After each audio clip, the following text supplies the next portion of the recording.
17,293 miles on a 2006 XLH1200C. It's got forward controls, custom grips, Sissy bar. Obviously, it's got some loud mufflers on it. Nothing beats the old carburetor. It is carbureted. Just got serviced. It's got LED headlight. Lots of chrome. This bike's in very good condition, considering the year.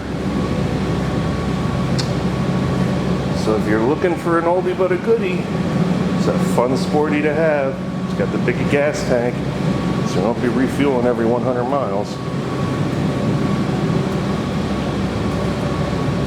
So if you're interested, come on down, take a test ride, check out some of the new Sporties too while you're at it.